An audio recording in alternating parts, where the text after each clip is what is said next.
नमस्कार दोस्तों, स्वागत है आपका अस्टस स्टोरी नेक्स्ट पर, जहां सच्ची घटनाएं भी कहानियों से ज़्यादा रहस्यमयी और रोमांचक लगती हैं। क्या आपने कभी सोचा है कि समय की यह जो धारा हमें सीधे आगे ले जा रही है, क्या इसमें कहीं कोई मोड़ या कोई चोर दरवाज़ा भी हो सकता है? क्या यह मुमकिन है कि हमारे बीच कुछ ऐसे लोग घूम रहे हों जो आज के नहीं बल्कि आने वाले कल के मुसाफिर हैं? आज हम उन पर्दों को उठाने जा रहे हैं जिन्होंने दशकों से वैज्ञानिकों और जांचकर्ताओं की नींद उड़ा रखी है। तैयार हो जाइए, क्योंकि आज का सफर आपको समय की उन सीमाओं के पार ले जाएगा जहां तर्क खत्म होते हैं और हैरत शुरू होती है। कल्पना कीजिए कि आप शेयर बाजार में सिर्फ $800 निवेश करते हैं और महज 2 हफ्तों के भीतर वह रकम $23 करोड़ बन जाती है। साल 2003 में वॉल स्ट्रीट पर कुछ ऐसा ही हुआ।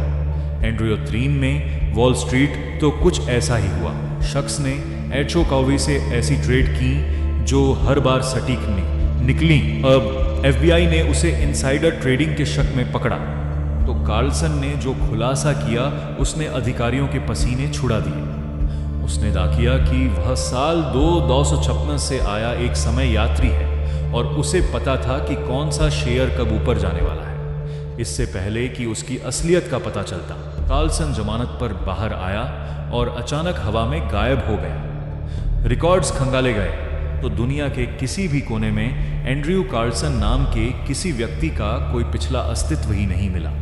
यह तो सिर्फ एक शुरुआत थी। असल खबरी तब मची जब 2 नवंबर साल 2000 को इंटरनेट के एक गुमनाम फोरम पर एक पोस्ट आई। लिखने वाले ने अपना नाम बताया, जॉन टिटर। उसने दावा किया कि वह साल 2003 से आया एक अमेरिकी सैनिक है। टिटर कोई साधारण भविष्यवक्ता नहीं था। उसने अपनी टाइम मशीन की तकनीकी तस्वीरें, जटिल रेखा चित्र और यहाँ तक कि उसके काम करने का तरीका भी साझा किया। उसने बताया कि उसकी मशीन जनरल इलेक्ट्रिक द्वारा बनाई गई थी और उसे एक 1900 सस्ता की शेवरले कार के पिछले हिस्से में फिट किया गया था। टिटर का मिशन क्या था? वह साल 1956 में जाकर एक पुराना IBM 500 कंप्यूटर लेने आया था। उसने दावा कि उस पुराने कंप्यूटर में एक गुप्त क्षमता थी जो भविष्य के कंप्यूटर सिस्टम को यूनिक्स 2010 के बड़े संकट से बचा सकती थी। दिलचस्प बात यह है कि उस कंप्यूटर की उस गुप्त क्षमता के बारे में IBM के बहुत इंजीनियर ही जानते थे। IBM के बहुत कम इंजीनियर ही जानते थे। टिटर ने दुनिया को चेतावनी दी थी कि साल 2010 में एक भीषण परमाणु युद्ध होगा जो अरबों लोगों की जान ले लेगा। मार्च 2010 में वह शख्स हमेशा के लिए गायब हो गया, लेकिन उसकी छोड़ी हुई पहेलियां आज भी इंटरनेट की दुनिया में जिंदा है। लेकिन समय की यात्रा सिर्फ मशीनों तक सीमित नहीं है। कभी कभी यह किसी के साथ भी कहीं भी हो सकती है। साल 2016 यूक्रेन का शहर कीव। पुलिस को सड़क पर एक बदहवास नौजवान मिलता है जिसने 1950 के दशक के पुराने कपड़े पहने थे। उस आदमी का नाम था सर्गेई पोनमारेंको। उसने पुलिस को अपना सोवियत यूनियन का ID कार्ड दिखाया जो बरसों पहले ही इतिहास बन चुका था। ताज्जुब की बात यह थी कि उस कार्ड पर सर्गेई की उम्र 50 साल थी, लेकिन उसका जन्म साल 1920 दर्ज था। सर्गेई के पास एक विंटेज कैमरा था जिसकी रील को जब बड़ी मुश्किल से डेवलप किया गया तो उसमें 1950 के दशक के कीव की ऐसी तस्वीरें निकलीं जो एकदम ताज़ा लग रही थी। रील की आखिरी तस्वीर में एक अजीब घंटी के आकार का UFO आसमान में उड़ता दिख रहा था। सर्गेई का कहना था कि जैसे ही उसने उस UFO की फोटो खींची, वह पलक झपकते ही 8 साल आगे भविष्य में पहुंच गया, इससे पहले कि डॉक्टर उसे समझ पाते। सर्गेई एक बंद कमरे से रहस्यमयी तरीके से गायब हो गया। रिकॉर्ड्स बताते हैं कि साल 1980 में वाकई सर्गेई पोनमारेंको नाम का एक व्यक्ति लापता हुआ था। क्या यह संभव है कि ब्रह्मांड में कुछ ऐसे गलियारे हों जहां समय अपनी चाल बदल देता है? साल 1994 में टोक्यो के हानेडा एयरपोर्ट पर एक ऐसा ही वाकया हुआ।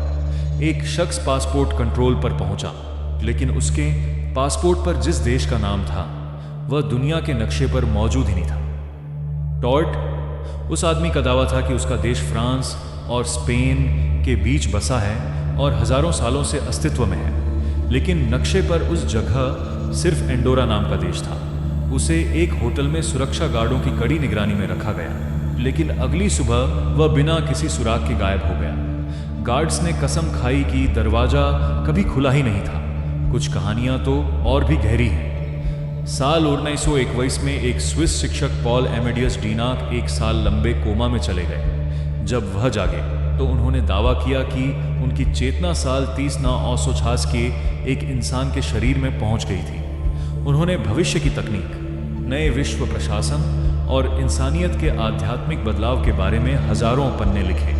उन्होंने बताया कि कैसे इंसान मंगल पर कॉलोनियां बसाएगा और कैसे एक भीषण परमाणु युद्ध यूरोप के नक्शे को बदल देगा। क्या ये लोग पागल थे या इन्होंने वाकई वह देखा जो हमें देखना अभी बाकी है? विज्ञान कहता है कि समय सापेक्ष है, यानी इसकी गति बदल सकती है। शायद ये समय यात्री हमें यह बताने आए थे कि हमारा भविष्य हमारी सोच से कहीं ज्यादा जटिल और डरावना हो सकता है। एंड्रयू कार्लसन की शेयर बाजार की जीत हो या सर्गेई का विंटेज कैमरा, ये सबूत हमें मजबूर करते हैं यह सोचने पर कि समय कोई सीधी लकीर नहीं बल्कि एक गहरा समंदर है। समय की ये कहानियां हमें याद दिलाती हैं कि इंसान की समझ अभी बहुत छोटी है। क्या पता कल आप भी किसी ऐसी गली से गुजरें जहां समय का पहिया उल्टा घूम जाए। क्या आप उस सफर के लिए तैयार होंगे? हकीकत और कल्पना के बीच की यह लकीर बहुत धुंधली है। उम्मीद है chronicles of the time travellers की यह कड़ी आपको पसंद आई होगी। ऐसी ही और अनसुनी और रोंगटे खड़े कर देने वाली कहानियों के लिए स्टोरी नेक्सा को अभी सब्सक्राइब करें और बेल आइकन को ज़रूर दबाएं ताकि रहस्यों की दुनिया से आप हमेशा जुड़े रहें। क्या आपको लगता है कि समय यात्रा मुमकिन है? अपनी राय हमें कमेंट बॉक्स में ज़रूर बताएं। मिलते हैं अगले वीडियो में एक नए रहस्य के साथ। तब तक अपना ख्याल रखें।